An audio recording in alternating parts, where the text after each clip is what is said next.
Hello guys. तो आज मैं आपके पास एक और वायरल न्यूज़ के साथ पेश खिदमत हूँ। ये वायरल न्यूज़ जो हर तरफ फैली हुई है, ये मीशा शफ़ी और अली ज़फ़र का जो मुकदमा है उसकी अपडेट के बारे में है। तो आप लास्ट 2 सालों से इस मुकदमे के बारे में काफ़ी सुनते आ रहे होंगे, क्योंकि अली ज़फ़र वर्सेस मीशा खान को मीडिया पे इस तरह उछाला गया कि हर किसी ने कहीं ना कहीं इसके बारे में कुछ ना कुछ सुना ही होगा। तो चलें इसका पस मंजर मैं आपको बताता चलूं। तो 2 साल पहले मीशा शफ़ी ने अली ज़फ़र पर एलिगेशन लगाई सेक्सुअल हरासमेंट की, और ये एलिगेशन मीशा शफ़ी ने अली ज़फ़र पर ट्विटर के ज़रिए लगाई, और उस ट्वीट में उन्होंने सारा वाक़या बताया कि उनके साथ हुआ क्या था। तो उनके मुताबिक 2 साल पहले अली ज़फ़र के साथ वो एक जैमिंग सेशन में थी जिसमें उन्होंने ये मिसकंडक्ट की। तो उनसे पूछा गया कि क्या वजह थी कि आपने 2 साल पहले ये बात क्यों ना बताई। तो मीशा शफ़ी ने बताया कि because of the me too movement उनके अंदर ये हिम्मत आई, और इसलिए वो पूरी दुनिया के सामने ये बात शेयर कर रही हैं। वो वुमेन एम्पावरमेंट के लिए ये सब कुछ कर रही हैं। आई एम श्योर आप लास्ट 3-4 सालों से रॉक के नीचे नहीं रह रहे, तो आपने मी टू मूवमेंट के बारे में तो ज़रूर ही सुना होगा। तो चलें, अगर आपने नहीं भी सुना तो मैं आपको बताता चलूं कि इसकी हिस्ट्री क्या थी। मी टू मूवमेंट की हिस्ट्री कुछ यूं है कि चंद साल पहले हॉलीवुड के बहुत बड़े प्रोड्यूसर हार्वी वाइनस्टीन पर American actresses like Angelina Jolie, Gwyneth Paltrow, Cara Delevingne और सलमा हाइक जैसी मेगा स्टार्स ने एलिगेशंस लगाई, सेक्सुअल हरासमेंट और इवन रेप तक की। और वो बंदा था ही ह्यूमन गार्बेज, और उसको सज़ा भी मिल चुकी है, और आई थिंक उसको उम्र कैद की सज़ा मिल चुकी है। इस बंदे की हरकतें हॉलीवुड में ओपन सीक्रेट थी, हर किसी को इस बारे में पता था, लेकिन डर और खौफ की वजह से कोई बात ना करता था, क्योंकि उसकी पावर और इंटिमिडेशन बहुत ज़्यादा थी। बट इन एलिगेशंस के बाद लोगों के अंदर, जो उन लोगों के साथ इनजस्टिस हुए हैं, उनके बारे में आवाज़ उठाने की हिम्मत पैदा हुई, और इस मूवमेंट का नाम me too hashtag me too movement रखा गया। आहिस्ता आहिस्ता इस मूवमेंट को बहुत ज़्यादा ट्रैक्शन मिली, और ये ग्लोबल हो गई और बॉलीवुड तक पहुंची, और इवन हमारी ड्रामा इंडस्ट्री और हमारी फिल्म इंडस्ट्री तक भी पहुंची। But unfortunately me too movement का गलत इस्तेमाल भी होने लग पड़ा। बहुत से लोगों पर एलिगेशन सिर्फ इसलिए लगाई जाने लगी कि उनका करियर तबाह किया जा सके, और हर कोई एविडेंस से ज़्यादा एलिगेशंस को इंपॉर्टेंस देने लग पड़ा, और पब्लिक आई में जिस बंदे का इमेज रूइन कर दिया जाता, उसका करियर मुकम्मल तबाह कर दिया जाता था। मैं आपको ऐसी 2 एग्जांपल्स देता हूँ।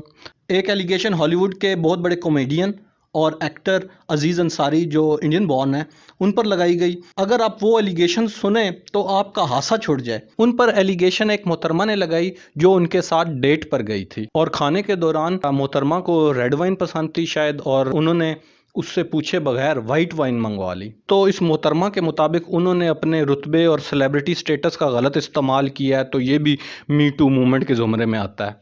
तो बंदा पूछे कौन लोग हो तुसी यार। ये तो मी टू मूवमेंट को तबाह करने वाली बात हुई। इसके अलावा दूसरा केस है जी क्रिस हार्डविक का, जिन पर उनकी एक्स गर्लफ्रेंड ने गलत एलिगेशंस लगाई, जो कि प्रूफ भी हो चुकी हैं। वो एक बहुत बड़े कॉमेडियन थे, पॉडकास्टर थे, और उनकी मीडिया कंपनी नर्डिस्ट बहुत ही मशहूर थी, और उसके वो फाउंडर थे। तो उनको सबसे हाथ धोना पड़ा उस गलत एलिगेशंस की वजह से। तो मेरा ये बताने का मकसद था कि गलत एलिगेशंस भी लग रही थी, जिसकी वजह से मी टू मूवमेंट को बहुत ज़्यादा नुकसान पहुंचा। जिस पर भी ये एलिगेशंस लगाई जाती थी उसके लिए सिर्फ 3 रास्ते बचते थे। या तो वो मुकम्मल खामोशी इख्तियार कर ले और किनारा कशी इख्तियार कर ले अपने करियर से, जिस तरह लुई सीके ने की। सेकेंडली, वो अपॉलोजी टूर पे जाए और पब्लिक अपॉलोजीज दे, हर जगह पर हर प्रोग्राम में जाके अपोलोजाइज करे कि ये मेरा बिहेवियर गलत था, और अपने कैरियर को बचाने की कोशिश करे। Then the third option is कि अपने आप को डिफेंड करे, और यही रास्ता अली ज़फ़र ने इख्तियार किया। अली ज़फ़र ने मीशा शफ़ी पर 100 करोड़ का डेफेमेशन सूट FIA में दर्ज करवाया। इस केस में कुछ और सेलिब्रिटीज़ का भी नाम लिया गया जो अली ज़फ़र पर स्मीयर कैंपेन चला रहे थे, और इसमें इफ़त उमर, जो आई थिंक इफ़त रहीम हो चुकी हैं, उनका नाम भी था, और अली गुल पीर जो हमारे कॉमेडियन हैं, उनका नाम भी शामिल था कि उन्होंने भी स्मीयर कैंपेन चलाई है अली ज़फ़र के ख़िलाफ़। तो मीशा शफ़ी सबा हमीद की बेटी हैं, और इवन इस केस के बारे में सबा हमीद से भी पूछ कुछ की गई। आइए अली ज़फ़र की इस मुकदमे में जो लॉयर हैं उनकी ज़बानी सुने कि ये मुकदमा है क्या और ये एलिगेशंस अली ज़फ़र पर लगाई क्यों गई थी। हमारा जो केस है, जो क्योंकि हमने अदालतों में चीज़ें दे दी और अली ने पहले दिन से कहा था मैं अगर इंसाफ लूँगा मैं अदालतों से लूँगा।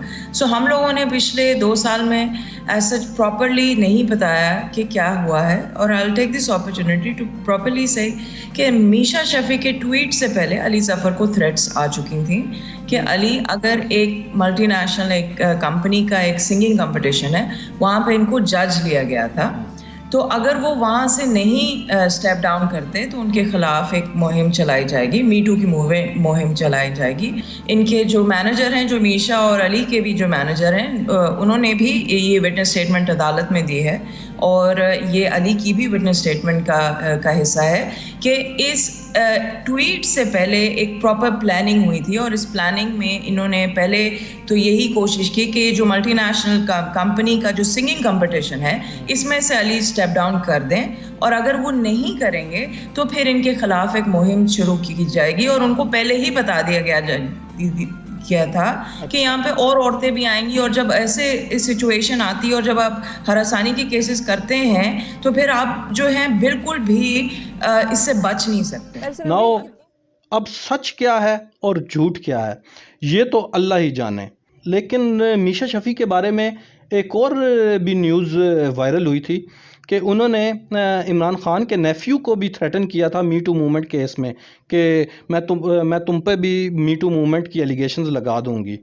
एफआईए की कोर्ट ने मीशा शफ़ी और वो सेलिब्रिटीज़ जिनका नाम अली ज़फ़र के केस में लिया गया था उन सब को अपना मौक़िफ़ देने के लिए समन किया, लेकिन वो सब कोर्ट में हाज़िर ना हुए, जिसकी वजह से एफआईए ने उन सब पर मुकदमा कर दिया है।